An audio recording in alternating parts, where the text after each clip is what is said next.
Welcome to the Center for Transformation Institute podcast, where we are uniting with therapists everywhere for personal and professional growth. Your journey starts here at the place therapists grow. Dan and Betty, it's so good to be with the two of you. I'm so glad that Hi, we were Monica. able to make this happen. Good seeing you, Monica. Mm-hmm. Yeah, great to see you.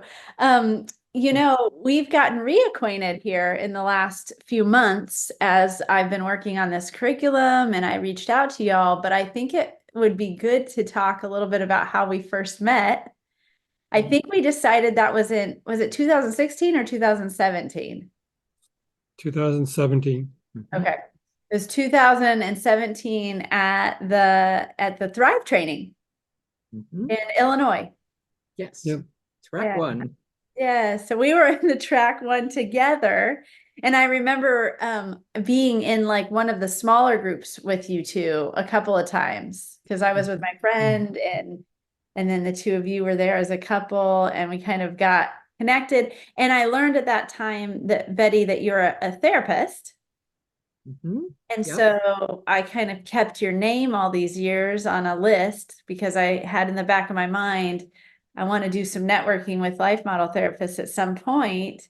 And then I went to Thrive training this year in Illinois and was in conversation with a young woman that, I was in a small group with, not only to find out that she's your daughter-in-law. Oh, Michigan. Yep. Mm-hmm. Yeah, in Michigan. And I was like, oh my goodness. Well, let me get a hold of Betty. And so she helped me get connected to you. And it took a while for us, didn't it? So, To get reconnected. It was like back and forth, back and forth, back and forth. which daughter-in-law, Rachel or Amy? Oh my goodness. Well, they were both there. And I think they were in the same group, but it was the I don't Rachel remember. has curly hair. Amy Yeah. has red hair.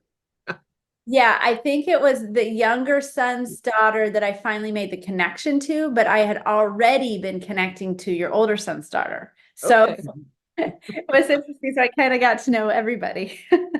So that was really fun. But then you and I, Betty, played phone tag for quite a while before we got connected. We did. This is what happened. 2 months. I know. I think you like emailed me back or called me, and then I like totally lost the call or something. And finally we got connected. And I remember the day we finally got connected, I think we talked for an hour and a half or something. And I was in the car because I didn't realize the call was at Eastern time. Oh my goodness. And so I was in my car and I picked up the phone and I'm like, hello? So I think that I just have to apologize to you because this call was off today too. It's like we are not getting our time. It's the time zones that really, we got to be so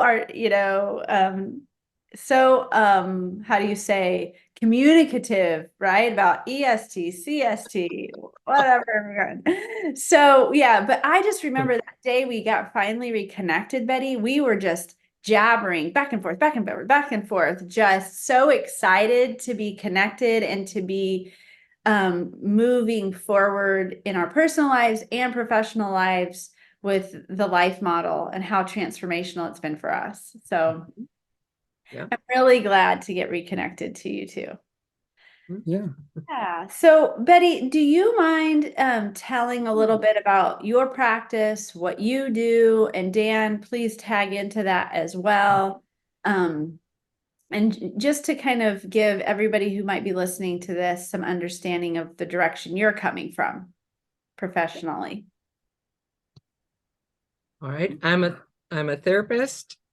I'm also a registered play therapist supervisor. I do the majority of my work with children.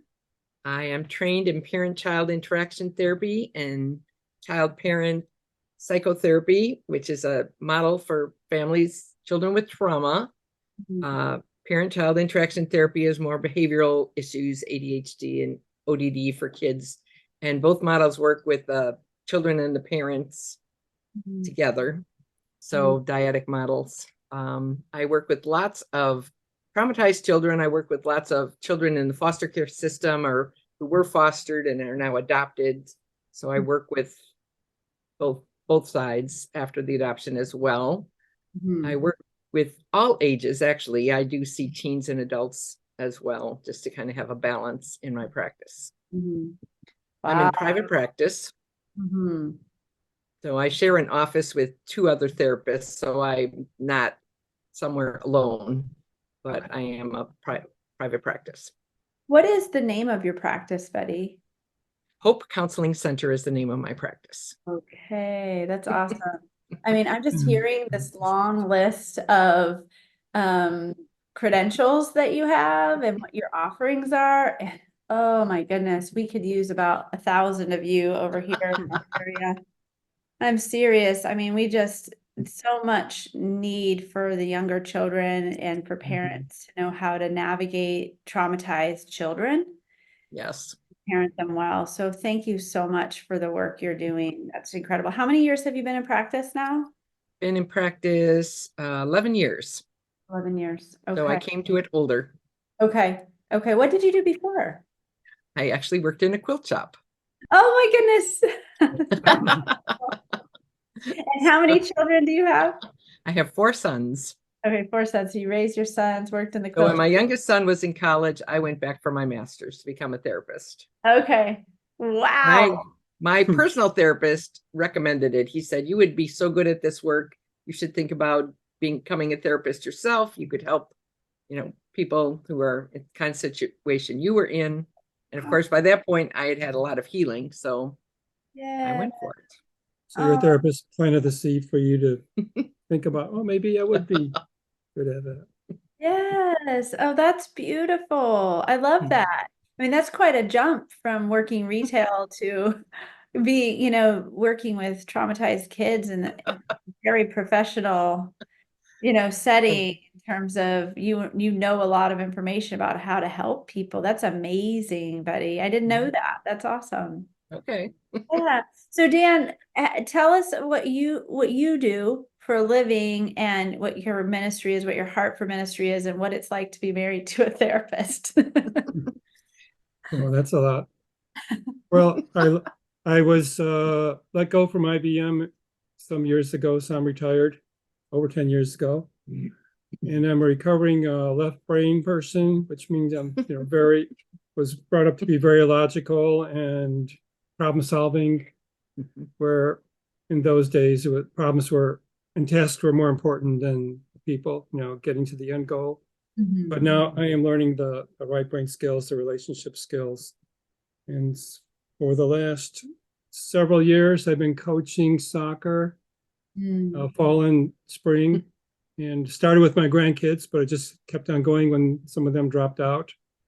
So now I'm coaching like a 6th grade girls team and whatever Bianca's going to be 2nd grade girls team in recreational soccer. So it's not super competitive. It's meant for fun and developing skills. And that's where I use a lot of my life model relational skills with teams like that. I'm also pretty heavily involved at church with Emmanuel journaling, which we do once every week since April 2015. We've been doing that. And we have a small group that does that. So I'm pretty active in that and several other things. Oh, thank you. That's wonderful. I'm so glad that you're utilizing that. What a testimony you have, right? Going from a left brain to a right brain. Are your granddaughters in the teams that you coach?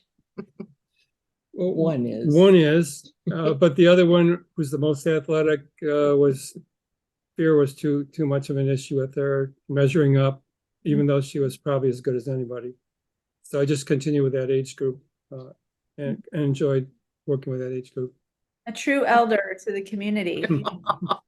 A true elder. That's beautiful. And Dan, what is it like for you to observe Betty in her role as a therapist in the work that she's doing with traumatized children? Well, my biggest challenge is when I see that she's overwhelmed or she gets stressed out. You get to recognize those signals because her relational circuits are usually on, and when they're off, I know something's wrong. So my challenge is to make sure she gets breaks and does a lot of self-care so she can go for the long term versus getting Yeah. burned out too soon. So we plan something about every other month just to get away and forget about the work. Oh, that's so good. So you're And helping. he's also my vice president of technical operations, which means he keeps my computers running and any credentialing, he deals with all that for me. So he does take that load off, which is huge because those things do stress me out.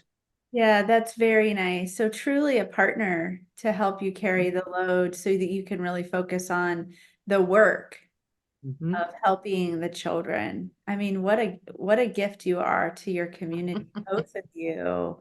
Betty, just in terms of being able to connect to children right where they are, and it sounds like teens, young adults, right where they are in their pain and help them to get those gaps taken care of earlier rather than later, like the rest of us have had to do. Right. Well, Right? that's what Betty mentioned. I said, why are you working with kids? And when a lot of times it's not until people get into their mid-age group, mid-ages, when things start coming back up from the childhood and the trauma starts surfacing. So she expressed to me that why don't we try to get them healed early, at the younger place, so they don't have that 20, 25 years of living through it. Struggling. Start them on a healing journey early, so they'll be healthy by the time they get to have raised families. Yeah. It's so interesting that you say that, Dan, because I mean, I'm having a shalom moment right now, right now, as you say that, because, my husband and I were in youth ministry 17 years. I was a high school teacher and, just worked with teens since I was a teen, leading Bible studies and such. And when I went to start this practice that's 5 years old now, I felt like God was saying to me, this is about prevention. He's like, I thought, should I continue working with teens? Not. And I just sensed him saying, it's about prevention, right? That working with teens is about prevention. Teens are a bit more difficult to work with. Kids are a bit more difficult to work with because it's not just talk therapy. You're having to get into the world and learn to communicate in the way that they communicate. So it takes more effort and training and all of these things, but I really had a strong sense of that. So it seems very similar, right? That's God's heart. How about we help these kids prevent divorce in their lives later, or further abusing other people, et cetera, et cetera.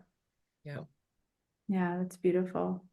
So we are gathered here today to talk about life model, right? And I know we met at the Thrive conference, but I'm really interested in you two giving a bit of history around how you came to know about the life model. What's your story? And in that, kind of helping us understand, how did you know it was something really special, something to pay attention to? So why don't you just go ahead, tell us about it. Okay. Well, Rena Grazier, one of our assistant pastors, was in the counseling area in our church, and she came across the Emmanuel prayer approach. Okay. Which is when we first got interested in that. We were involved in our own self-healing at that time, attending sessions, individually. And then she invited us to the annual gathering, or the annual, now they call it Transform. It's the annual gathering of Life Model. And I went. Betty was working or in school then, so I went in 2015 in April. That's when they first introduced Joyful Journey, which is the basis for Emmanuel journaling. So we got to meet the authors firsthand, which was a privilege, and got to hear how their journey. And I heard about Thrive. They introduced Thrive. Well, Thrive was part of Life Model. It was one organization back then. It wasn't separate. And they talked about 3 tracks, 3 years, 1 week each year. And I thought, being a logical person, why can't I do all 3 tracks in the same year? Just, 1 month and have it all done. And found out that's not the way it works. To change your relational brain skills takes a lot of practice. So it's 52 weeks of practice before you go to the first week. And each year you have each week you have something to practice, not intellectually, but an exercise to practice to increase your relational brain skills. So after a couple of years, I convinced Betty to go in 2017. We went together, track 1, track 2, track 3 from 2017 through 2019. Mhm. What year was it that you went to Transform? 2015, and then maybe a year after that too. But that's right when the book came out. Got it. Okay. And then we went together. So he was all excited about it, and I was just like, whatever. And Oh, yeah, I so forgot. then we went to a rare leadership conference with Marcus Warner in Omaha. So we drove down and went to that. And then after that, I was excited enough that then we signed up for track 1. And so that's when Yeah, I got on board, which is a little unusual. A lot of times the women are trying to drag their husbands in, but Yes. we were the opposite case. Well, one thing I really like about Life Model is that they're open for other organizations. They work so well with other organizations. Mhm. Jim Wilder, who was with Shepherd House and kind of introduced the Life Model, works closely with Deeper Walk, Marcus Warner, with Thrive, Chris Corsi, and there's other organizations besides that that all are on the same page. Mhm. I love that too. I think that when you consider how generous Wilder is with the model, the information, and how much it seems like his heart is to share the information, not just to make a name for himself or make money or anything like this, but more let's spread this information and connecting with leaders who have that same heart and walking together. I have really admired that as well. Dan, thank you for that history. You can see how the left brain in you really does benefit us all, as you detailed that history really nicely, even in terms of the life model and how things have flowed together historically for them, for the entire model, not just the organization. When you mentioned Jim Wilder, you look at 90% of his books are with a different group of authors. He always co-authors with somebody else, so he brings other people on board. And then he doesn't do the same thing for the next book. He'll bring something new. So he's always looking to collaborate with other authors and transfer his skills to them too. And we're also in a joy group. We call it a joy group. We've met every week for Since 20 5 years, since 6 years 2017. of people saying, what's this life model? You know, there's all these books and it's kind of confusing. So we started meeting once a week and we read a book together. We just read while we're there and discuss, and then put the book away and then read it the next week. So we've gone through the majority actually of the life model books in that time period. We kind of started with Barbara Moon's Joy-Filled Relationships. And she helps translate Jim Wilder's language into more acceptable English, I guess. But Yeah. More understandable. more understandable. And Yeah. language. Yes, exactly. Now, it seems like that group, how many people are in your joy group? Right now it's just 3 couples. And at the beginning, 5 let me see, 1, 2, 3, 4 of us were therapists. Wow, that's And amazing. so, and then the 2 husbands. And we used to have two others were in the group. Oh yeah, she was a family pastor, both, and one was a pastor. Both were other pastors from other churches. Yeah. And right when we're going through the Pandora problem about narcissists, they both were experiencing that in their churches, and they both end up quitting or leaving there because of that. And they stuck on as long as they could, but Wow. Yeah. Yes. so it was very timely. It really was. It's something you could practically use in your life, not just in your head. Mm-hmm. Mm-hmm. Yeah, I really, I love what you're saying about how you're using the model and what your skills, you're propagating, just like you're saying Dr. Wilder is, just sharing what you've learned and growing in groups. And I believe, Betty, when we've talked before, that I told you that I have a couples group as well. Mhm. So that my husband could be involved more in the group dynamics. And it's been so rich for us, so transformational, and for every one of the couples. I mean, it's become our main place to belong, our main place to give and receive life, to do the whole 5 to thrive. And it truly transformational. And so, yeah, I really would love to hear more about that group and how transformational it's been for you. And maybe that fits into kind of some of this next question, just in terms of how have you seen the model transform you personally? What have you seen happen that wasn't there before, kind of thing? For both of us, I would say the idea of joy and quiet or joy and rest, Yeah. neither of us are resters. We just Okay. really are not. We are Mhm. we are go forward 100 miles an hour.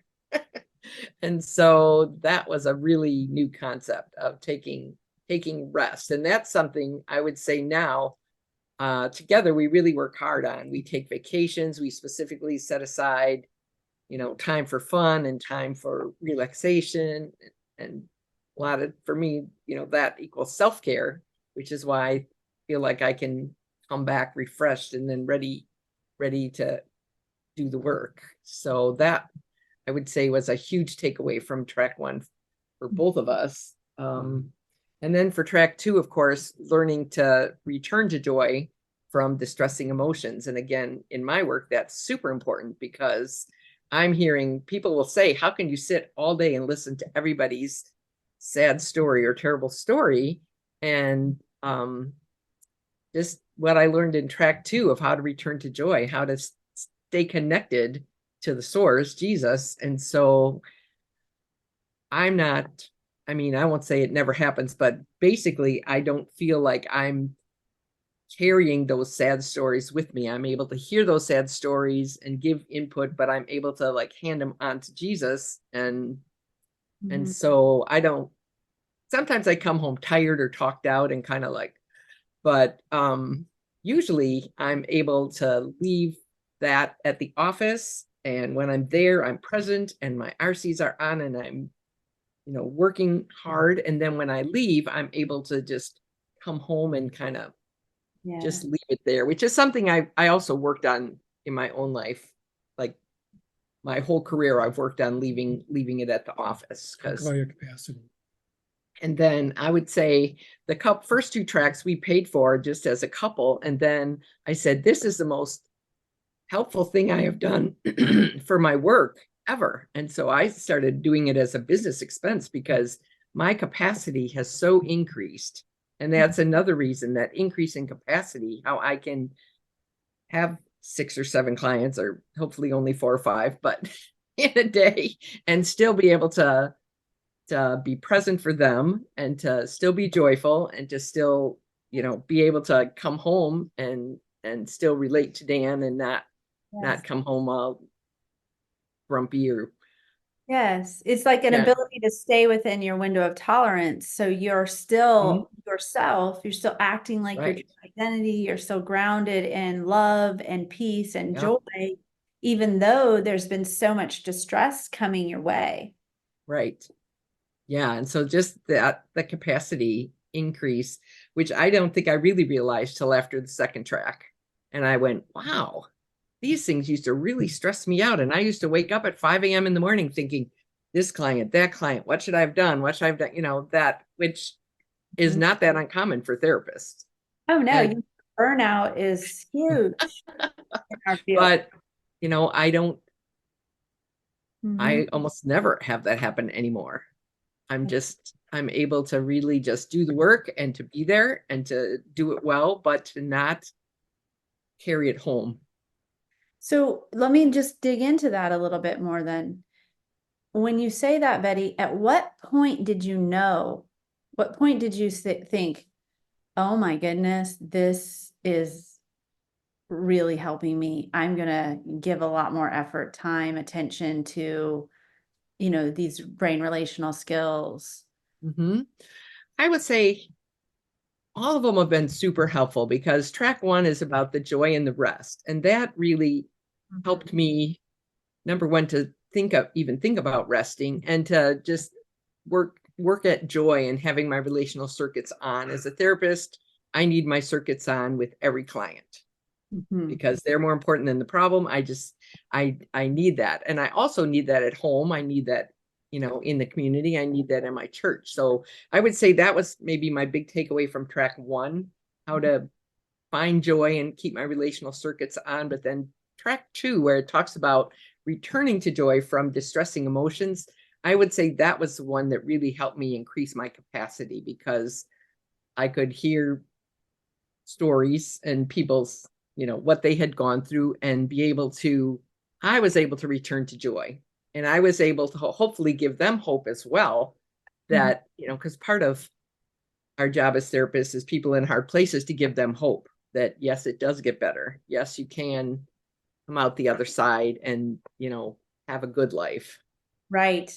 I heard Wilder say at the last Thrive that I just went in October to Denver, and I heard him say something about how it might have been in the training, or I can't remember if he actually said it live, but something about how therapists typically have to disconnect from their emotions in order to tolerate the job. Oh, Isn't that amazing? So wow.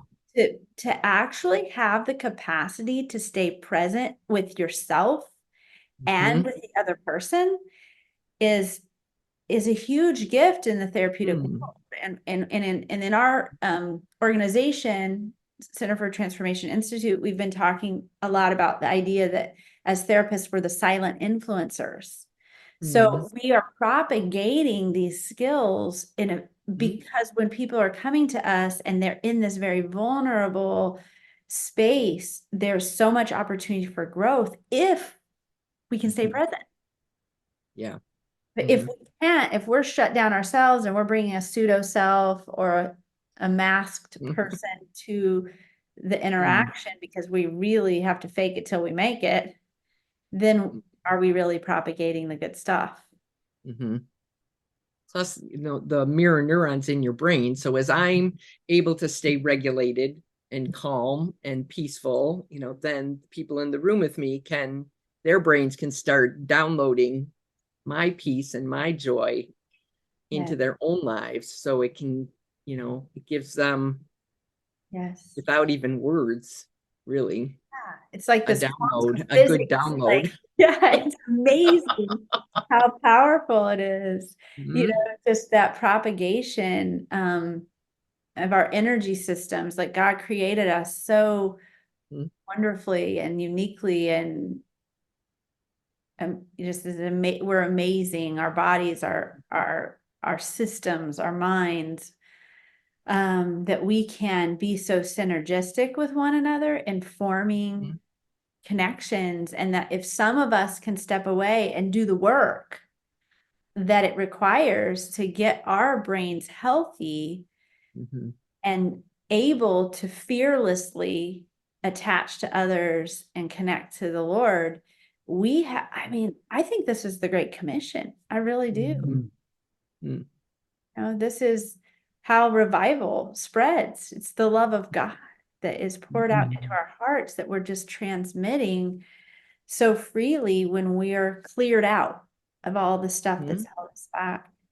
So Dan, I want to give you opportunity if there's anything you want to say there. I know I have one more question, so just wanted to see, no problem if not, but if you have anything. A couple of things. One inspiration thing that we got was that joy increases when you're resting. You always think that you have to be in it for it to increase. And the other idea is that the definition of joy from the brain's point of view is, I'm glad to be with you. It's not that I have to be happy all the time or bubbling up or exuberant or laughing so because that's the definition, that means I can be joyful when I'm near someone who is at a funeral mourning their loved one departed, because Joyce, I'm glad to be with you. So I'm glad to be with you in your sorrow. Yes. And that's still, it's a new way of looking at it. Yes. Yeah. Yeah. Like I just told you that one of my son's friends passed away this last week and we've been grieving, and you're so right. It's even as I'm calling my son every night and checking in with him, how are you doing? He's 21, he's away at college, but how are you doing? We're talking about Kiwan. We're looking at his pictures. He said these memories are popping up into my head from when we were in 6th grade and the things we would do together. And it is joyful and so sad all at the same time. I really like what you said about joy increasing when you're resting. I hadn't heard that statement before, Dan, so that really blessed me right now, as I feel like the Lord is calling me into deeper places of rest this year. I'm getting better at it. And yeah, I hadn't heard that said, so I'm going to really ponder that. So, we definitely see how this model, even through the Thrive training, which is the brain relational skills, has really been instrumental in helping you become who you are today as elders in your community. How do you see it propagating to the clients or to the kids you're teaching soccer to, Dan? How do you see it transforming them? Well, I use some of the relational brain skills with the team, with the kids. For example, being quiet together. Quieting together is one of the skills when you're with people, just being quiet. So we'll set the timer for 1 minute and I'll just be quiet, try to be quiet. And for girls at the pre-teenage level, that's a challenge, right? And then during that quiet time, since it's kind of, what do you call it? Anyway, we ask them to think of something you can be thankful for. So we practice gratitude. So tell us one thing you're thankful for. And it could be, I'm thankful for the blue sky. I'm thankful for the clouds. And one at a time, they'll want to participate in that. And so they don't have to, but I say, if you have something, so we practice gratitude there, which is something to increase your joy or to bring your relational capacity back again. Then we do these warm-ups, which you don't have to do with kids, right? They say kids don't need warm-ups. But we're in a circle and we try to synchronize with each other. So when we do jumping jacks, we all do it at the same time. When we do stretches, we all do it at the same time. And that's level 3 of the brain, which helps you to synchronize with each other. And it helps you to work together more as a team without you even realizing that you're looking for each other. So that's a team building thing too. And I do that with my clients because I pretty much do some kind of relaxation breathing or a shalom my body, something with my clients at the beginning of every session. And so we do it together. Like they don't just get to breathe or do whatever. We do it together, and that's helping to synchronize right at the beginning of the session. And when they do things like tapping, they get to lead and I follow. And so it's building a connection between us right at the beginning of the session, which I do with the adults as well, but always with the kids. So I do that with the kids too. We do butterfly hugs as part of the warm up, or we do box breathing, which is you can look it up on YouTube. Which I say, when do we do this? When we're mad at somebody, or when we're too excited, and we have to relax. So that we do that during practice, so that when they get in an intense part of the game, when they have to learn to calm themselves, they know how to do it. This is wonderful, Dan. I think you could really have a curriculum or write a book or something for coaches, because as you're talking, I'm remembering a conversation I had with somebody in 2018 when I went to Thrive in Florida. And it was a coach, and he was using the skills in his coaching. And I thought, oh my goodness, because I'm not an athlete myself, but my husband and my sons are very active. In fact, my oldest plays basketball in college. And I've just noticed with coaching, it's such a low joy experience. They don't understand what brings motivation. And so I'm having to help my son understand when he's in these low joy environments that there's something really missing. So if we had coaches that could understand Mhm. the relational brain skills and how to synchronize with their players and build, belonging among the team, there would be so much more motivation that would be based on love and not fear. Yeah. Yeah. The other thing he didn't mention that he does is at the end of every season, he has a party, a pizza party, which in the rec league, no other teams do that because it's rec league and they play their 6 or 8 games and then they're done. But he always has a party. And then he does a certificate for each child where he calls out the gold in them. So he gives them a word of what he's seen in them that's positive. And he does a little fancy certificate. And then he also asks the parents to give 2 words positive words to describe their child.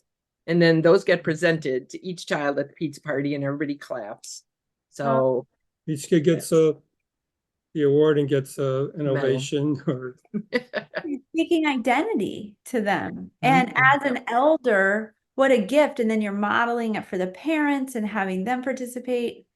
And I wish we lived by you and my daughter was soccer team. That's amazing. Oh, that's great. So Betty, if we tag over to you a little bit, what are you seeing on the long term with the clients as you're applying the model with them? What are you seeing in terms of transformation? Yeah, I see lots of people getting healthier and graduating out of therapy. So because I'm a play therapist, kids want to come and see me forever because it's so fun. So I have to, when they're done, I have a party for them to kind of like say, yay, you're done. Look at all the hard work you did. And they either get balloons, we have cupcakes or, come about play in the right side of the Yep. So anyway, so I do see lots of people Yes. get better and not need me anymore, basically, and families getting healthier. I had one client who was a very difficult past, very traumatic past. And when we were doing play therapy, he was picking figurines. And so he was trying to figure out which figurine to pick for me. And he picked Joy from that movie. Yes. Inside Out. Inside Out. And then when I got, leveled up, I got to transform into a princess. So I thought, wow, for a kid who had nobody not much positive in his life, I was very honored actually that he saw that in me and that's what he took. So you're seeing hearts healed from major trauma because you've been transformed, and then you're offering that transformation to others. And both of you are really serving as mature elders in your community. And I'm just so blessed to hear the stories of how that's impacting.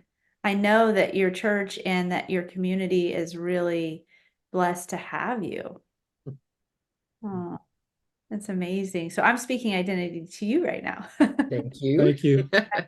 Yeah, for sure. Thank you so much. A side note, one of my clients told me this week that they're coming out with an Inside Out 2 movie. Oh.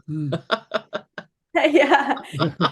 Yeah, I have those little figures in my office too. But I saw an article when that first movie came out that said Dr. Wilder could have been the one to write this script because, it really is based on the same neuroscience. And so all those emotions and returning to joy. So, Dan and Betty, it's such a blessing to have been able to talk with you today. And thank you for letting us record so that others in in the world, really, because this is going out all over the world, other therapists, other professionals, other hungry humans who are seeking joy and transformation can hear your stories because you have been walking in this path for quite some time. You've seen your marriage get stronger. You've seen your community presence, who you are, get stronger. You've seen your parenting get stronger. And so it's really just been a blessing. Thank you so much. Thank you for having us. You're welcome.